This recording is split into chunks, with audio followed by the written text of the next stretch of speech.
What's up, guys? This is Mark Henry, the world's strongest man. You're listening to Bob Culture Podcast.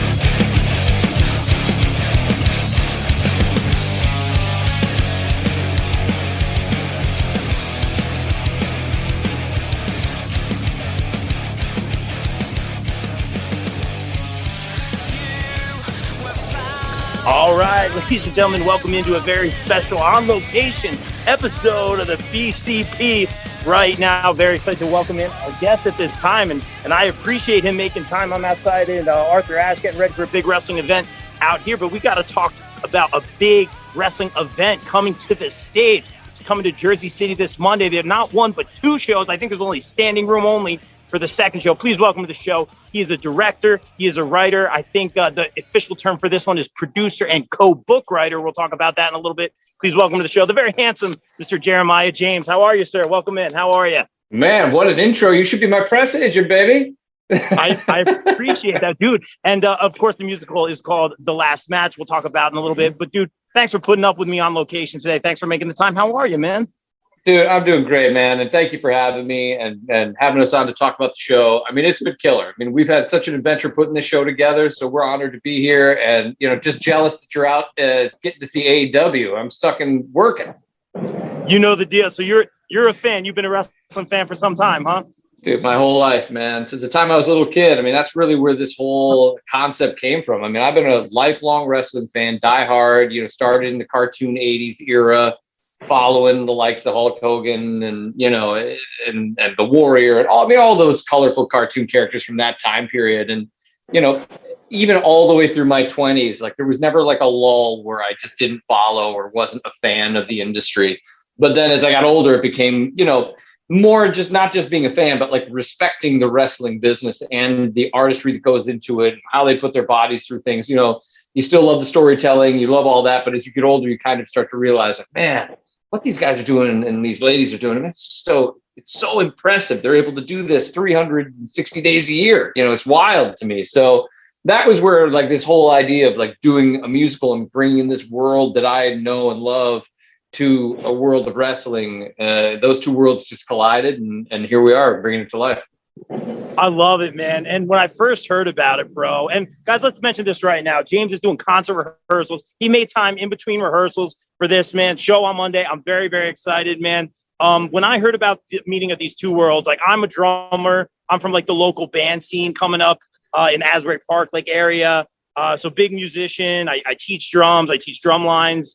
And I heard, and now I'm involved with the wrestling, and I heard these two worlds merging immediately. Like, I'm in. I love theater, man. But I'm thinking, like, is this going to work, man? Like, this is either going to take off or maybe people aren't going to get it. Like, how is this going to work? Is the music going to hook? Is it going to hit? And we got a little sneak preview, man. And it was really solid, man. I'm excited to see the performances, man. But tell us how this came together, man. And now you're doing the rehearsals. Like, is your envision, like, coming to life here? Yeah, I got to tell you, when we started this, there were so many people who told me specifically, this will never work. You'll never be able to merge these two universes. I'm telling you, it's just wrestling is wrestling, theater is theater. And I just get really pumped when people tell me that things will never come together. Like that just motivates me more to prove that it can be done. And for this, it's been such an amazing experience, to be able to write the script with my writing partner, Jason Hughes. And he was really the linchpin in this whole project in the beginning. Because, you have this idea. He's really the genius writer. I'm more the one who comes in and cuts things and changes things. And when I pitched it to him, I said, look, we're going to figure out the story, but I've got this idea. It's going to be fully immersive and it's going to be a wrestling event that just happens to be a musical. He was like, man, I'm in. And now we're at this place where it's working. And, when you do things from, the world that I come from, it takes years and years and years of development. The average is like a Broadway show takes 12 years from the moment that it starts its conception to when it actually makes it there. And there's all these stops along the way. This show, I have never experienced anything like the actual speed in which the hype behind it, the excitement behind it. Wrestling fans, being one myself, it's a universal love, man. You can go anywhere in the world and you could sit down and watch a wrestling show with a bunch of wrestling fans. Doesn't matter what part of the world you come from. Doesn't matter what your politics are. Doesn't matter any of that crap matters. You're a wrestling fan, I'm a wrestling fan, and we're here together, and let's just love wrestling. And it's that spirit is really what I wanted to bring to this show. And it has just taken off like a brush fire, man. It's wild. And then at the same point in time, to be able to tell this story, it's, it's a universal story. It really is. The idea behind it all is that if you could no longer be the person you had always identified yourself to be, who were you going to be then? And would that person be enough into the next phase of your life, And also this underlying idea that, there's always somebody coming to chomping at our heels to be the next big thing. And at one point it ends for all of us. We have to retire. We go into this last phase of our lives. And it's a frightening thing for all of us to have to face in our lives. It's just told through the tropes of wrestling. And I tell you, it's been so exciting for me to see it come to life, because really what this is it is a wrestling event that just so happens to have music and be told through music, right?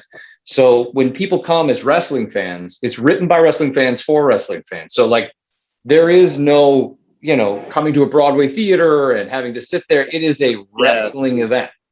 And so every one of these performers had to go through wrestling training. We have incredible trainers in Alpha Jr. and Bull James. They've been training all of our actors, such great dudes, man. And, our star of the show is an international superstar, Ramin Karimloo. He was so game. He loved wrestling his whole life. I had no idea. We'd been buddies for years. All of a sudden he's like, dude, I would love to do this with you. Let's do this. And I'll totally back you on this. I would dream to be a pro wrestler. So, really, man, to see it all come together, and as everybody will see, what they're going to see on Monday is a truncated version of what the vision is going to be, but it will give everybody a sense. You're going to walk in there, you're going to see the ring. We're going to tell you a story that takes over place of our version. It's called World War V. All of these characters were completely invented. It's a world and a universe that we built. But it takes place in the 1980s. All of the music is 1980s rock, really fun, hard rock, like Guns N' Roses meets glam rock meets, and then wrestling. And it's just one story told throughout. And everybody there had to learn to be, and I want to be very clear. They are not pro wrestlers. The actors are actors who learned to do pro wrestling, but they're not pro wrestlers, so that takes years of training and years of work. But Afa and them have really, really been amazing in teaching them the ropes of pro wrestling across the board. And we're just excited to show it to everybody. That's a soundbite right there, man. I love that you respect the business. Like, you're not just some guy that doesn't know the business. Like, so many things you said, like, I'm like, yeah, I'm an art class. Yeah, you're at AEW. Like, the deal, man. And you pay attention to the product. You mentioned like Afa and some of the great trainers that we work with from ISPW, man. And the best way I could put it, man, is like my dad's always been very supportive of me musically and stuff like that. He doesn't really get the wrestling thing right now, but when I told him about the music, I was like, oh yeah, like maybe I can come, because we love going to the theater, man. And I think you kind of talked about that. I think even on the website, I forget what the quote was, but it's something about the two sides of the same coin or something like that. Wrestling and theater. And is that kind of your philosophy? Just because you talked about it at the preview, just getting kind of new eyes from like people who aren't fans of wrestling, or vice versa. You can kind of get two different markets. Yeah, well, the funny thing is wrestling, and that's the perfect way. It really is two sides of the same coin. I mean, wrestling is theater. It just is. And it is told, they go into that ring, they tell us a story over a year-long storyline that we follow. And they come out and they have scripts, and then they obviously can go off script and they can, do things. But wrestling is just another foot in the world of theatricality, right? So what about bringing that world that I know of theater and telling a more in-depth story over just an hour and a half of a musical, right? That happens to be, and it's a pro wrestling event that happens to be a musical. So they're really much closer than people want to think that they are. We live in a world now where everybody's so trying to be fractured. It's like, if you do this, you can't be that. And if you like this, you can't like that. But I'm with you. I don't buy any of that. Like, I'm sorry. Just because I love AEW doesn't mean I have to hate WWE. Doesn't mean that I think that the indies are crap. It doesn't, none of that's true. Why can't we just enjoy it? Like, it's just, I enjoy it, man. I love going to theater. I go see Phantom of the Opera. I think that's the coolest thing. And then I could leave there and go to an AEW show and have my mind blown in a whole different way.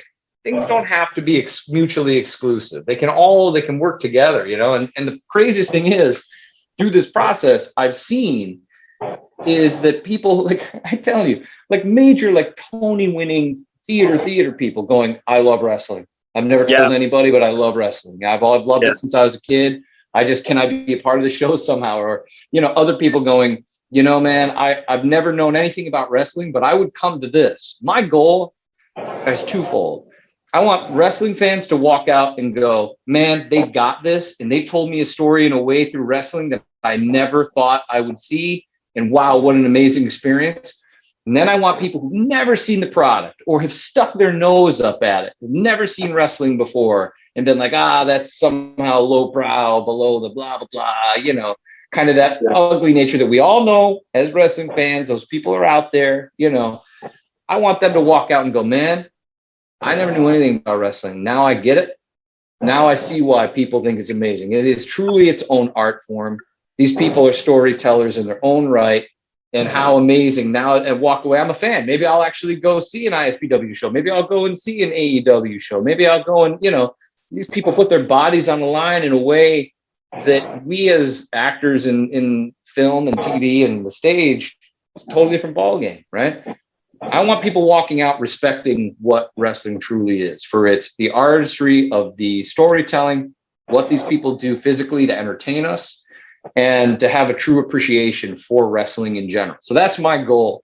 And the other cool thing, man, when this even came up was, you know, when I started telling people about it, people come up to me. I was at an ISPW show and I kind of did a little thing in the ring with Tommy. It was like a dream come true for me to like get in the ring and like actually be in a wrestling ring and make an announcement about my show.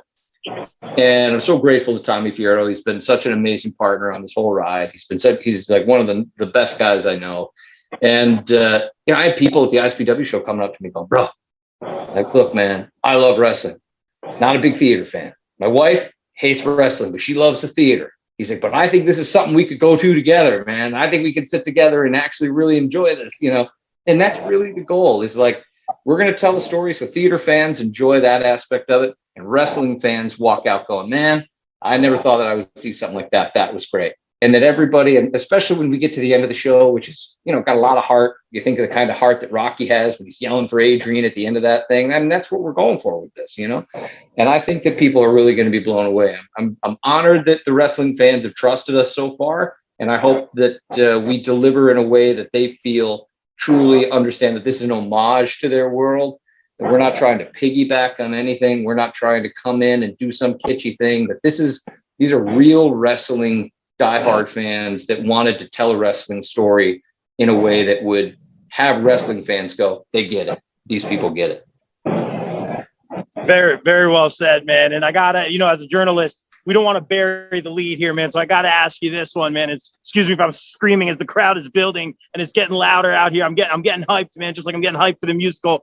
But a lot of these fans down here, they know a name. If they're fans of wrestling, a little name used to be Zack Ryder. Now he's called Matt Cardona. I thought this was an interesting move. And I use the word interesting because first, great business. I love it. But second of all, I thought the gentleman who, I think he's one of the producers or one of the writers who did it at the preview, he did a phenomenal job. I believe that was the hero. I'm like, oh, this is like almost like a Gaston or something, like kind of role. That's right. 100%. That's exactly it. I'm excited to see Cardona. Tell us about the mindset there. I think this could be very interesting, very good. I'm very curious is the word. Well, I'll tell you, man, Matt's such a great guy. He's such a phenomenal talent. I followed his career for almost 20 years. You know, like when he won the title, like when he won that Intercontinental title, like I got emotional, man, because I was like, finally, like give this guy, like let him run with it. And they just, you know, we all know, you know, the politics in wrestling, they didn't really give him the chance to, in the big machine there up in Connecticut to really run with it. And that always kind of frustrated me. But I love that he left that and went out on his own, and he has like conquered the indies and just he's killing it. He's absolutely killing it. I mean, listen, brother, I wish I could tell you, like, you know, as a wrestling fan, like marking out and all that stuff. Like I full on marked out for the guy. Like, you know, like when he was willing to even take my phone call and chat, I'm like, listen, bro, let's get it out of the way. I'm a big fan. You know, I have been for a long time. You know, I got no problem telling you. but I'd love you to be a part of this. And the cool thing was that he got it right away. Like he instantly understood what we were trying to do. But Phil, who actually is a co-producer on the show, and he's been the script supervisor because, again, Phil was a writer for the WWE and worked for Monday Night Raw, and he was on the road team for a long time. Wow. It was important, like I said, that we did right by the wrestling world, so that we had somebody that was like, look, if you're going to tell the story, you got to understand, like, you guys have the basics, but we got to get a little bit tighter in certain places where wrestling fans expect this. We expect to understand that. We need a little background. You're not giving us enough background here. We need a little bit more of this over here, right? And Phil just happens to also be a fantastic actor in his own right. He did that for us in the reading. But our hope was always to find a pro wrestler that understood what we were trying to do and come in and really be, badass in the ring, but also go, man, I see how this could be good for the industry. I see how this could build a new fan base.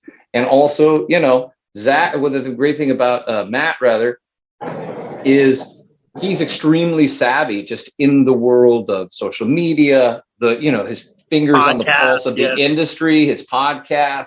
He's like, I see this on the horizon, that this could be something that really tears it up.